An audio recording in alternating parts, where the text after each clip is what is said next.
Hey folks, welcome back to the series on creating an MLLM from scratch. And now in the fourth video, we're finally going to code up the MLLM. Well, not really code up from scratch because I've already written the code, but do a code walkthrough of our freshly prepared MLLM. This took me a while because there was a lot of like small intricacies that I needed to take care of, but it's been fun. So let's get to it. Before that, let's first talk about the architecture. Um, MS Paint has changed quite a bit. Okay, so here's your standard transformer, and so here's your text transformer. And what I mean by these lines are the tokens. So let's say I have 1, 2, 3, 4, 5, 6 tokens. 6 tokens go in, 6 tokens come out. All the attention processes happen here. Before this, there is also, so really what you pass in are texts, right? So A, B, C, D, E, F. So these are my 6 tokens. You pass the tokens. So let's just do the whole spiel. So I have my tokens, and then I will have a small tokenizer layer which will convert them into numbers or indices for the embedding. So let's say 10, 20, 30, 40, 50, 60. So these are the, let's say, the indices for my tokens. After that, there is an embedding layer here, which will take the indices and produce a vector of a certain dimension. The dimension depends on your transformer. So each token, so the token becomes an index, and the index maps into a row or a column, depending how you're looking at it, of this embedding matrix, and that is what feeds into. So here, this is the embedding layer that goes, or the hidden dimension, and so on. So this is how your standard text transformer looks like. But now, because we want to induce a vision into it, what we will do is, so my input won't look like this. So let me erase it. So my input would look like something like this. So A dash B, C, D, E, F. So let's say this is my input, and here I want there in the dash, this dash is a bit below. Let me see if I can pull it up. Yeah, so in this dash part, I want to inject the image embedding. I will start as text. So my text representation would contain images, which what I mean by images are just dashes in the text. And somehow I want to encode the meaning of an image here. So what will happen is this placeholder will get a token embed. Once we pass it through the tokenizer, we'll get a token embedding. And then all the embeddings that we see, tokens will get their embeddings. But what we will do is, let's say this is my image. This is my image. What we will do is pass the image through a vision model. So I'll call it vision model. And I don't know why this, and so the vision model will generate an embedding, right? So what we will do is, so for the image, I'll get an embedding. Now then we will pass the embedding through some fully connected layers to convert. Let's say if this was 1000 dimension, we will convert this into the dimensionality, the same dimensionality of my text encoder. So let's say it was 768. So we pass through some fully connected layers to convert the embeddings from 1000 to 768. This fully connected layer part is what we will call a vision adapter. And now this 768 will go here and we'll inject it wherever we see 20, because 20 corresponded to the placeholder for the image. And we will inject this embeddings, we'll replace the embeddings for 20 with the embeddings for the image. And then we will do the forward pass. So that's roughly how multimodal model looks like. So you have text, which contains these placeholders for images, and then you have images. You generate the image embeddings, pass them through the vision encoder, and then pass them through the adapter to generate the embeddings. While simultaneously you generate the text embeddings, you then combine the text and the image embeddings, and then pass them through the text model as embeddings. Well, okay, this sounds straightforward, but when you go and implement it, there are a lot of nuances you need to take care of, and I will point them out. But we can now jump into the code. So here I have written down the code for the MLLM that we are developing using phi and clip models. So first of all, let me define the placeholder. So typically, people will assign a token to the in the tokenizer.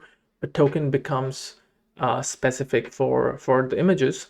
However, because the phi model already had some placeholder tokens like extra, so I decided to just use them.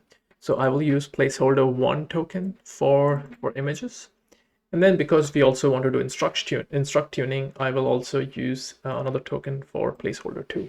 The instruct part, maybe I'll discuss it in the next videos. It's not so relevant, but it just means like instead of the next word prediction loss, we will do some instruction tuning. Not a lot, like similar idea, but I don't know if you want to go into the details here. Okay, so let's talk about our model. So so we basically subclass the NN module, and we set the device. We define our vision model, the vision processor model, which like takes an image, resizes and normalizes, the text model, and the tokenizer, and what the loss function is. Now, in the loss function, what we do is anytime there's the pad token index or pad token ID, we just ignore that loss. So losses for the labels that correspond to pad tokens will be ignored. Then we define our multimodal projector, which basically requires like, okay, so what is the hidden dimension, what is the output dimension we want, and what is the input middle dimension that we want. So let's go to see how we've defined it. We've defined it as a fully connected layer, an activation layer in the middle, and then a fully connected layer. So the activation in the layer would be GELU, which we'll define. And then, so we start with the input dimensions would be the image hidden dimensions, and the output would be the text dimensions. And in the middle, we can define like what my adapter dimension is, which I've taken to be 512 here. Not so important, we'll have to play with it.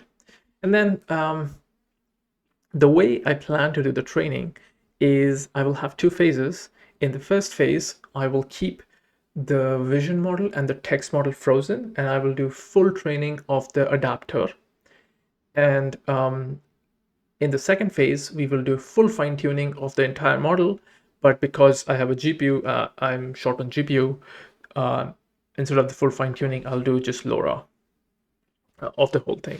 So here, you know, if we get LoRa config, we load, we get the PEFT model using the PEFT library, and this is where I set the stage.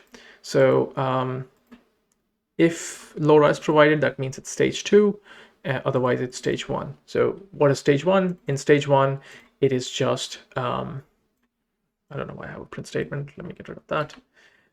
It is just, we freeze the vision model, the text model, and we only train the adapter.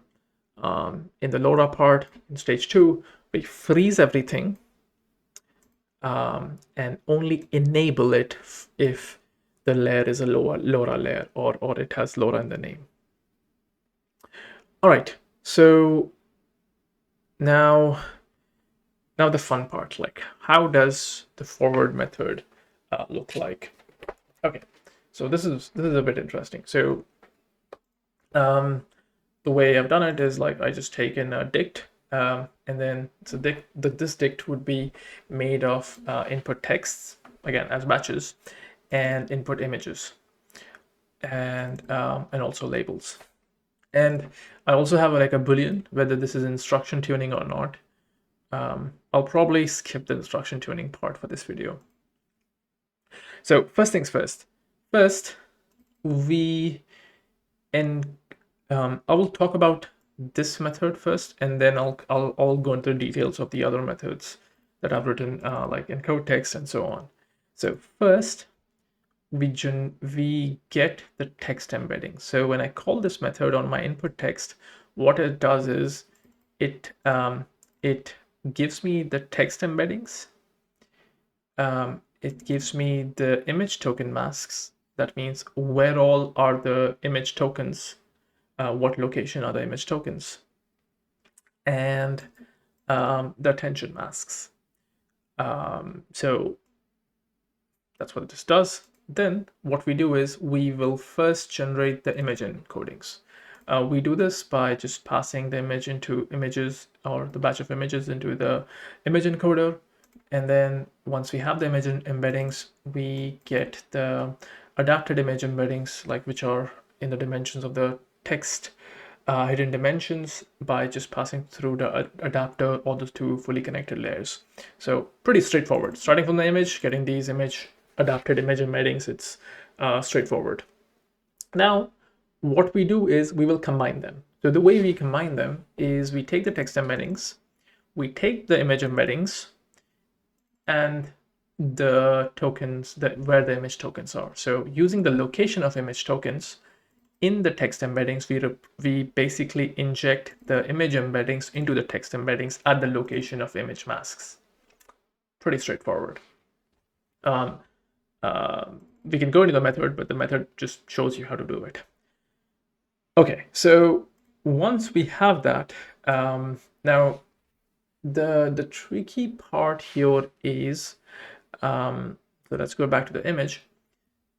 We are going to use our model with the embeddings, right? Like, because we will do a forward path. Once we have the embeddings, we will do a forward pass.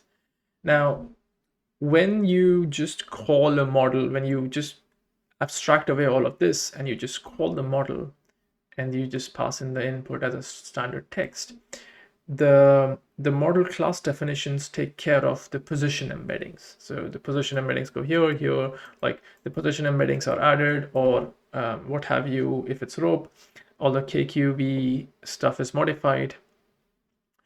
Unfortunately, if we work with the embeddings, hidden dimensions, we need to also pass in the tension masks and also the position embeddings. So if you see, when I go and call the forward method, I pass in the combined embedding, I send in the tension mask that we got, and I also pass in the position IDs. So we'll talk about, so this method create position ID just creates a set of like 0, 1, 2, 3, 4, 5, 6, 7, 8, and so on. Okay, actually, let me just give you an idea how it looks like. So let's say if this is my attention mask. So let's say these two are my attention masks, 0, 0, 0, 1, 1.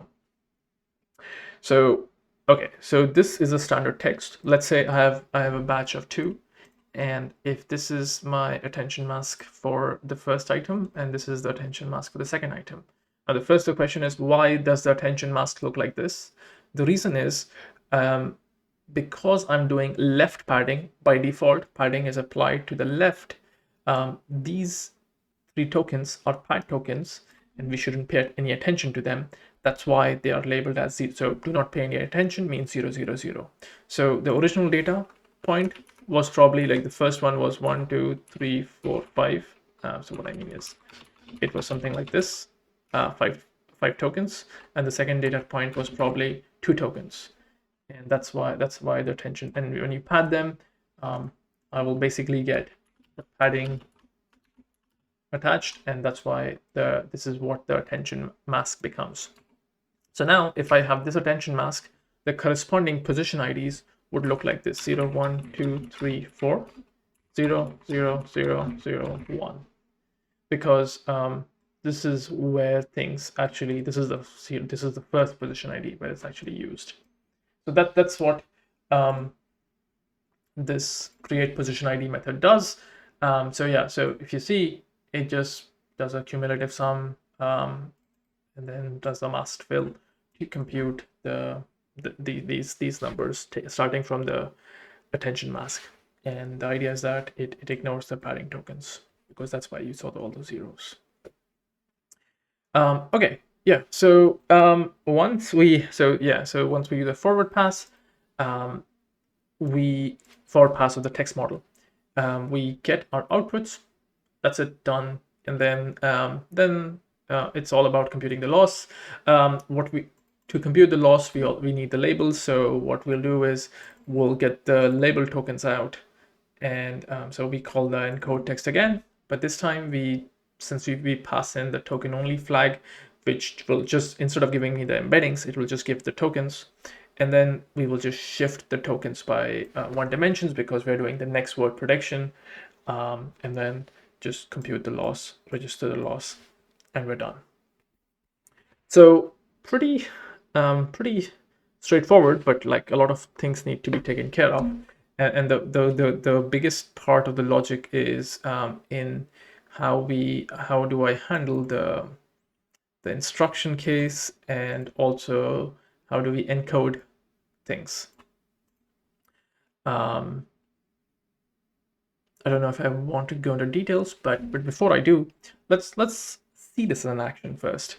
Okay, so here I have a notebook where I will first import my model, or the definition, and then I will instantiate it.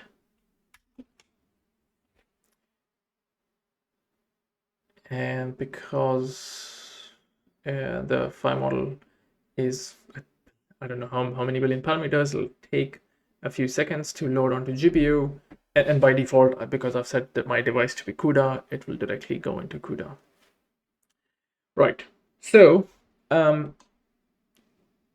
so this is how I have defined my input text, where I have some text, an image, note the placeholder. So this corresponds to a single token, which will be replaced by the image, and then some text, same thing, and then I pass in like a batch of 2 images. Now the way I have like written the code, with any data point, you can only have 1 image. So that's unfortunately the constraint that I've put, because I don't know.